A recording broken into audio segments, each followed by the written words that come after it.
Goeiemôre. Dit is Dinsdagoggend, die 31ste Maart 2026 en ek groet julle hartlik hier vanaf die walle van die Groot Rivier. En ja, dis die einde van Maart en môre trek ons al in April. Ek kan dit amper nie glo dat die tyd so ongelooflik vinnig verbygaan nie en dat die jaar so vol aktiwiteite tot dusver was nie. Dinge wat in die wêreld gebeur, dinge wat ons nie wou gehad het of gesien het nie, maar dit het gebeur. Maar dit is interessant hoe baie mense nie objektief na die situasie in die Midde-Ooste kan kyk nie. En dit is my onderwerp vanoggend. Hierdie stukkie waar David sê Iran is klaar oorwin. Maar party mense wil nie hoor nie. Altyd net Israel, deel hoegenaamd nie Amerika se optrede nie. Hulle is wel geallieerdes en basta.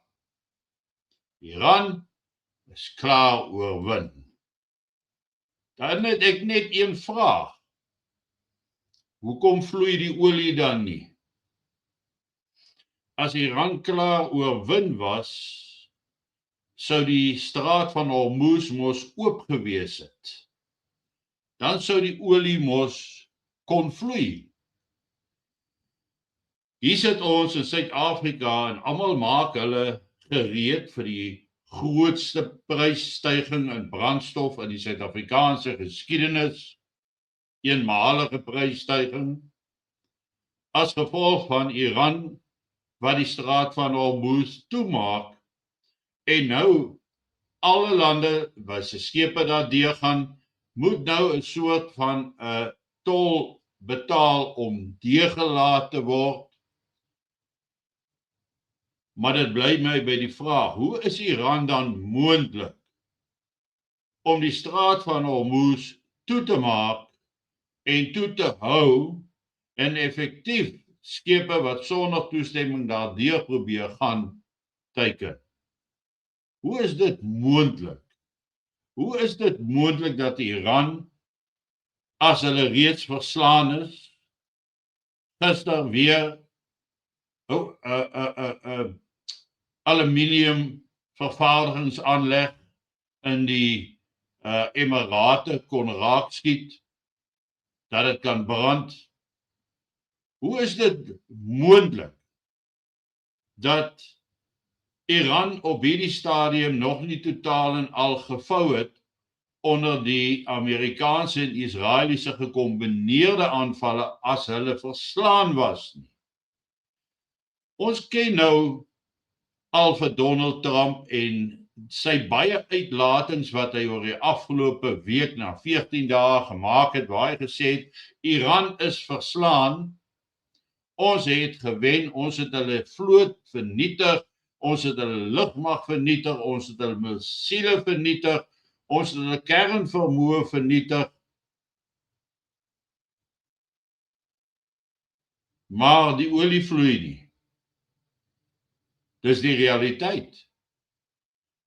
Die ander realiteit is dat Donald Trump in sy eie woorde gesê het dat die USS Gerald Ford, die grootste en duurste gebouwde vliegdekskip, wel getref was, dat daar gelyktydig 17 missiele op die Gerald Ford afgevuur was en dat van hulle getref het. En hoekom het hy nou teruggetrek en hy lê nou daar naby die kus van Kroatië en waar hy nou in 'n herstelsiklus moet ingaan wat enigiets tussen 12 en 18 maande gaan duur om te herstel. Hulle sê dit is van 'n vuur wat uitgebreek het in die wassery op die skip. 'n Vuur in die wassery wat op die ou ende soveel skade veroorsaak, 12 na 18 maande uit diens uit. Is ek nou 'n pro-Iranees omdat ek hierdie goed uitlig? Nee. Dis die realiteite waarna ons moet kyk. As Iran dan klaar verslaan was, hoekom sê hulle reguit, ons sal nie onderhandel met Amerika nie? Ons sal nie met Amerika praat nie en ons voorwaardes is as volg. Trump het ook 'n lys van 15 voorwaardes gestuur via sekere kanale aan die Iranse regering en Iran het dit verwerp. Hulle sê dis onaanvaarbaar. En Iran sê hulle sal die oorlog staak op hulle terme en hulle voorwaardes. Maar Iran het dan die oorlog verloor. Iran is klaar oorwin. En intussen gaan die wêreld gebuk onder 'n olieprys gister van $115 'n vat. En al die planne wat Trump maak om daai olieprys laag te kry, werk net eenvoudig nie. So ons moet mos nou objektief kyk na hierdie situasie. Ja, Iran het 'n pak slaag gekry, 'n groote. Maar om te sê hulle is oorwin, twyfel ek hard oor. Trump het troepe laat kom, mariniers nou, ek dink in totaal tussen 2000 op een skip en dan 'n verdere 5000 wat hulle gemobiliseer het. Want hulle wil nou Cook Island gaan inneem, waar die meeste van Iran se olie dan verskeep word. Maar Cook Island het hulle gebom. Net 'n week, bietjie meer as 'n week terug, het hulle al die militêre teikens op Cook Eiland gebom. Maar daar is nou meer Iranese troepe op die eiland as wat daar was. Hoe werk dit dan? Hoe werk dit dan nou? Nou, van die ouer manne hier, wat die destydse Bosoorlog kan onthou, en die wat wel daarna gegaan het en na sekere van hulle opponente se verslae gaan kyk het, en 'n vertellinge waar hulle vertel, daar was 'n bedreiging daar gewees, en hulle is daar oor met die vliegtuig, kaboom, is al die Suid-Afrikaners daar uitgehaal. Dit het nooit gebeur nie, behalwe by die Kalohekdam, toe een van hulle bomme binne in 'n buffel geval het. Maar dis 'n veralgemening, dink ek, in 'n proses waar gepraat word, right, ons het nou gebom, almal daar is uitgehaal. Dit lyk vir my of die teenoorgestelde waar is in Iran. Donald Trump maak 'n groot geding van 8000 teikens wat hulle aangeval het binne in Iran. Maar niemand mag sê hoeveel teikens in in Israel vernietig is nie. Hoeveel Amerikaanse basisse was suksesvol aangeval? Hoeveel vernietigings het hulle gehad?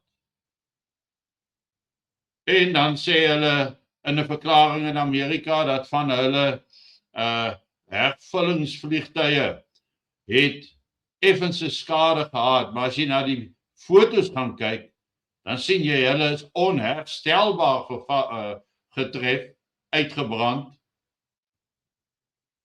Maar dit sien die mense nie. Nou as jy 'n objektiewe oog wil gooi oor wêreldsituasies, moet jy sorg dat jy na beide kante kyk.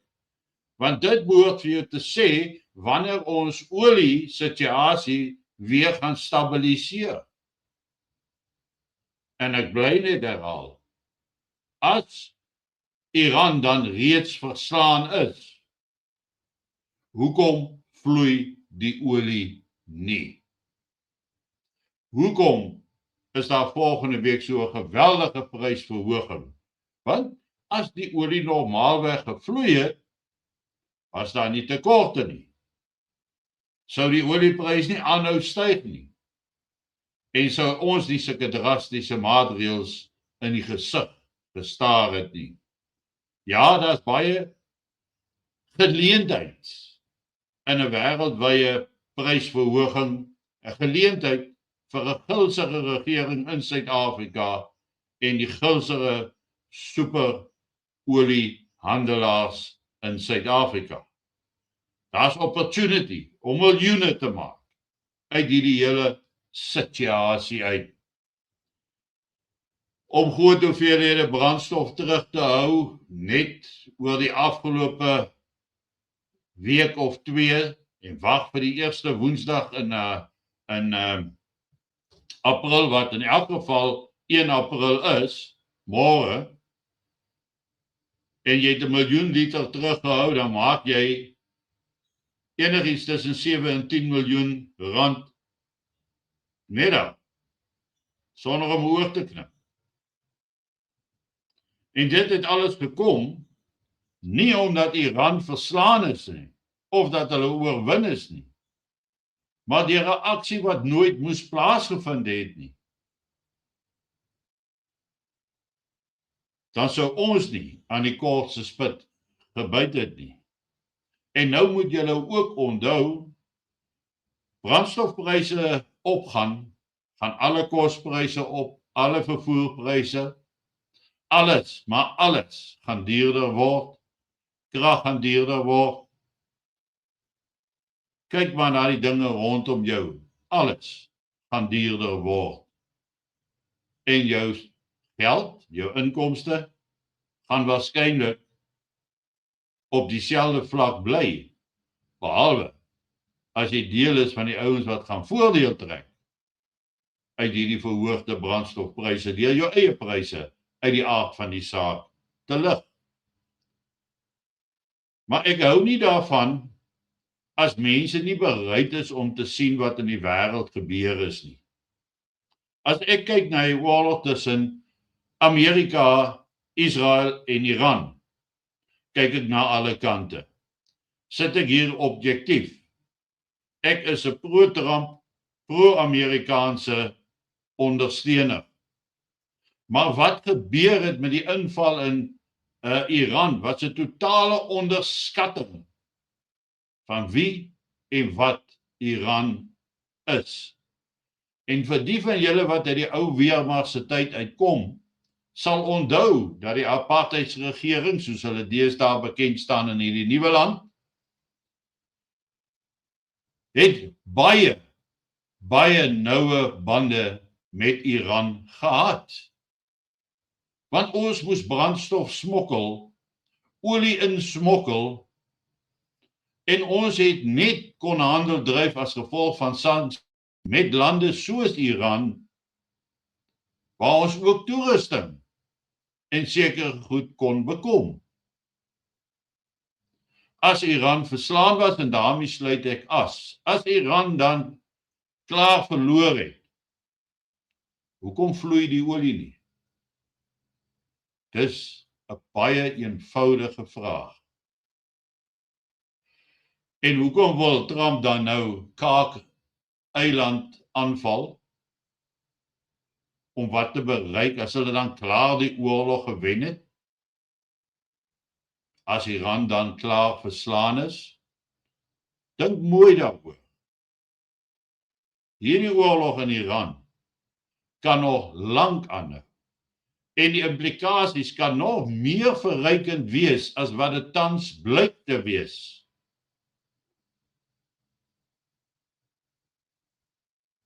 Objektiviteit kos nie geld nie. Kos net 'n gesonde verstand. Geniet vanoggend jou kondensmelk koffie en ek is môreoggend terug by julle. Môreoggend op 1 April, waar die prysverhogings in werking tree, maar waar dit ook April gekke dag is. Ons sal maar sien wat van dit wat in die wêreld aan die gang is en wat môre gebeur 'n gekke dag grap sal wees. Maar in die wêreld van die gekke paradys kry jy maar baie van hulle. Mooi loop lekker daar.